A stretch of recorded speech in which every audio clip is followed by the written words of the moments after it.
Mumbai Airport in the early 90s was a known point for smuggling contraband items.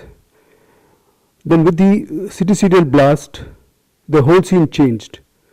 Today, maybe in the last 4 to 5 years, once again, smuggling activities have been a little on the rise, and smugglers have tried to infiltrate into the airport to carry out their contraband smuggling activities. But right now, the custom authorities are on the alert, and there have been a lot of seizures in the recent months, especially gold and drugs. Mr. Milind Lanjewar, Additional Commissioner of Customs, Mumbai Airport, is going to dwell on this entire anti-smuggling operations carried out by the custom authorities here. Mr. Lanjewar, can you just enlighten us on which are the international routes used by gold smuggling syndicates in the country?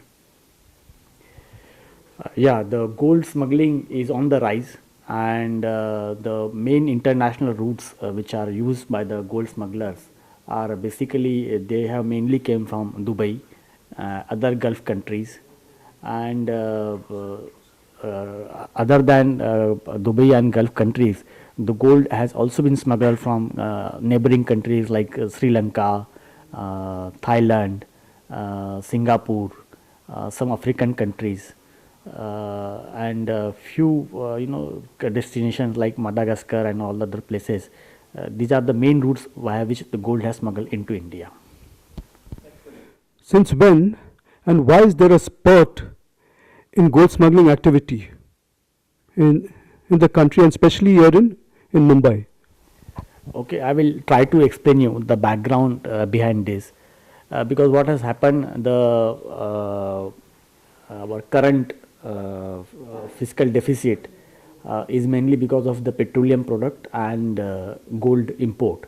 So government thought that to control the fiscal deficit, it is necessary to restrict the import of the gold.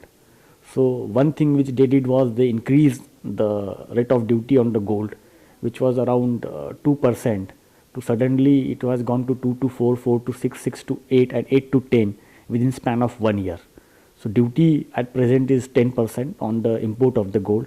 And second, there were some non-tariff barriers which were put, like the RBI has come up with 80-20 scheme, by which if you are importing 100 kg of the gold, then out of that 20 kg of the gold you have to export maybe in the form of jewelry, and unless you export that, you will not get the next consignment. Because of this change in the policy, there was a scarcity of the gold in the market. So the person who was having a gold bar, he was getting 10% premium.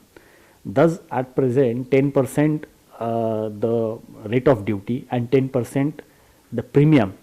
So there was a profit of around 20%, which is around 4 to 5 lakh per kg of the gold bar on smuggling of the gold.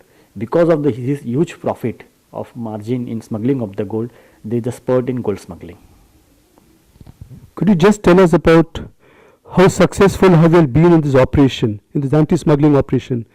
The amount of seizures that have been made, is there has been a sudden kind of a rise in seizure in the last few months? After that 80-20 rule has come, it has taken effect, and we have seen many smuggling of the gold cases. For example, if I tell you the figure, in the financial year 12-13, the gold seized was around 62 kg in an entire financial year. But in the financial year 13-14, which was from April 13 to March 14, the seizure has gone up from 62 kg to 346 kg. So there is a more than 400% increase in the seizure of the gold. And even in this financial year, April, we have seized 87 kg of the gold. And in the May, I have given them that we should achieve the target of 100 kg of gold seizure, which we have achieved on 20th of May itself. So we have crossed the 100 kg of gold seizure. So the figure itself indicates that there is an increase in gold smuggling, and that's why there are more seizure of gold. Can you just tell us a little more about from where exactly are the syndicates operating out from in India? we have seen that because of a huge profit in the gold smuggling, many parts, many people from different strata of the society were involved. But mainly you can say ki the people who are from the Kerala, Karnataka, in Dongri, Dubai, in Ulhasnagar, these are the people who are staying from this area. We have seen they are mostly involved in gold smuggling. Are female couriers prefer to the male couriers? Is it because and they raise less suspicion in the minds of the custom authorities? So that's the reason why these syndicates use more of female carriers than male carriers. Am I right? Well, yes, I mean there are male carriers who are smuggling the golds and they carry the gold for somebody else. But recently we have seen that there is an increased trend of female carriers, and as you know, they attract less attention of the custom officer.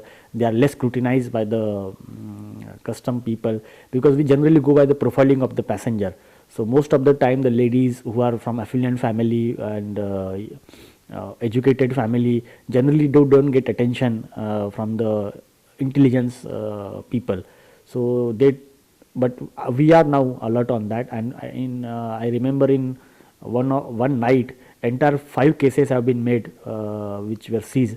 They were all female carriers. Are these female carriers from the middle income group or from the upper middle income group?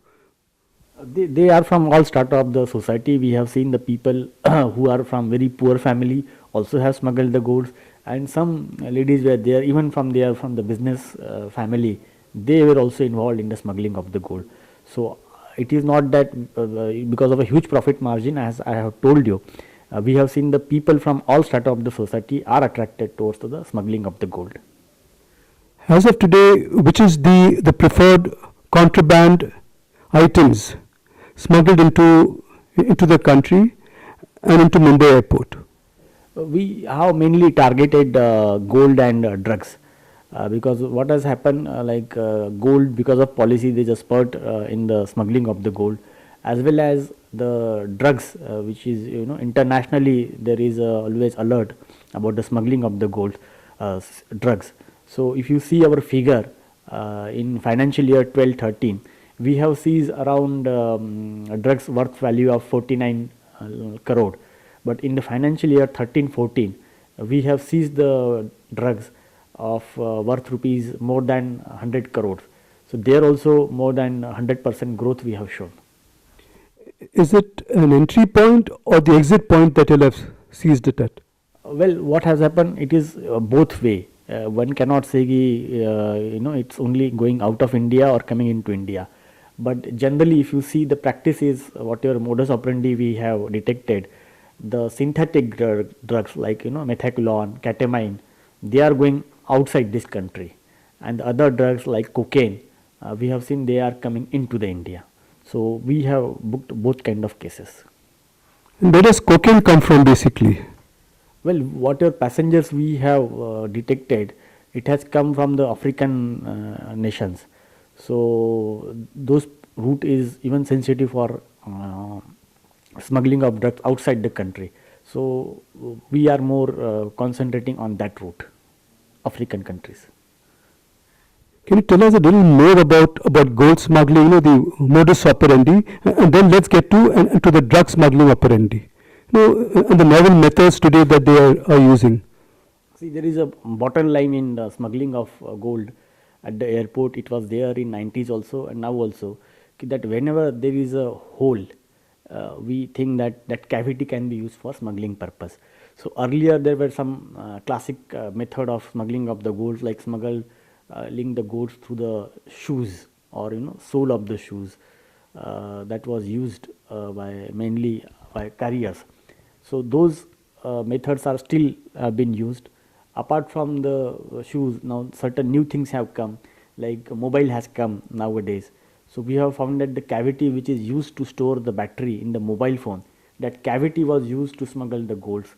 Emergency light, for example, instead of battery, they have put gold into that cavity.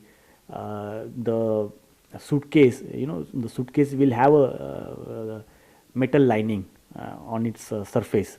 So instead of that metal lining, aluminum metal lining, the people are using gold and they paint it in a aluminum color to look like it's a aluminum silver aluminum lining, but it is actually a gold. So all these kind of novel modus operandi have been used. Body concealment is there. Then some people have used gold, smuggled the gold by wrapping chocolate over it. Some have mixed it with the food articles. All these methods we have seen. Are these new syndicates, or are they the old syndicates which have been operating in the early 90s, in the mid 90s? Well, there are no big groups involved like earlier. Big gangs were there. At present, we have not come across any big gangs. All these are small times operators who are using it. But I don't deny that some of them must have been worked earlier, because some modus operandi are quite similar, which were used earlier in 90s. Now coming back, I've been told that a lot of, because and you spoke about Kachara gold operations. This similar type is also used by airline staffers, and I think the custom authorities and the DRI has always sent out kind of notes, letters and warnings to the management on this issue. Could you just tell us something more about it? Yeah, see, especially what has happened now, since we are on the high alert. So the passenger, if they cross the custom area, there is a high probability that they, because of the profiling of our officer, alertness of our officer, they will be caught by the custom officer. So now we have seen there is a trend which was there in earlier, that the gold is handed over to the other person. So like, the ground staff, airline staff. So recently we have arrested two persons from the two loaders from the one of the company who is operating here, two persons from Jet Airlines, one person from Air India, one person from duty free shops.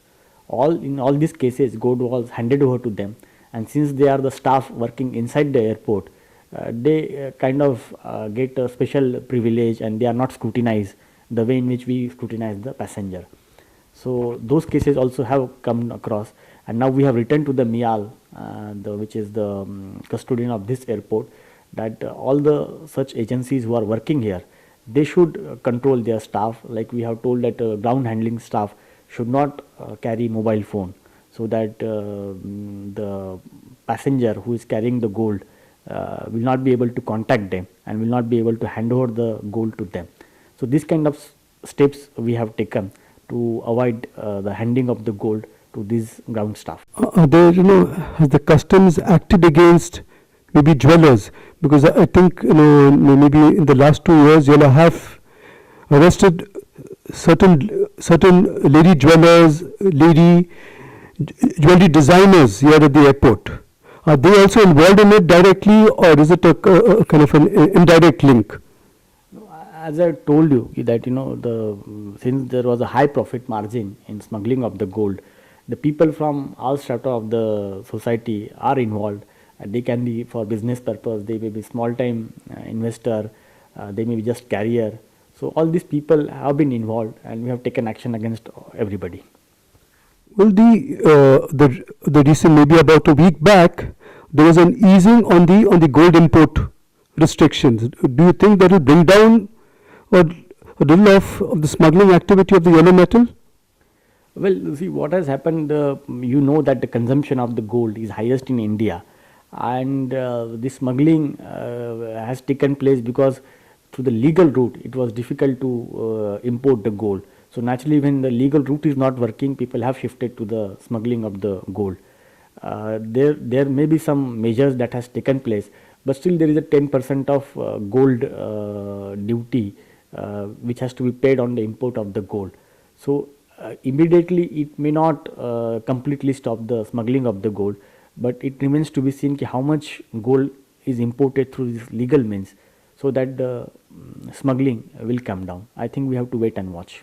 One of the main and one of the most interesting question is that how friendly is the custom authorities going to be with passengers, because passengers sometimes feel that Indian customs are a little kind of I would not say rude, but they're more involved in kind of red tapeism and they feel harassed when they've come from a long flight. So how are you going to ease this kind of?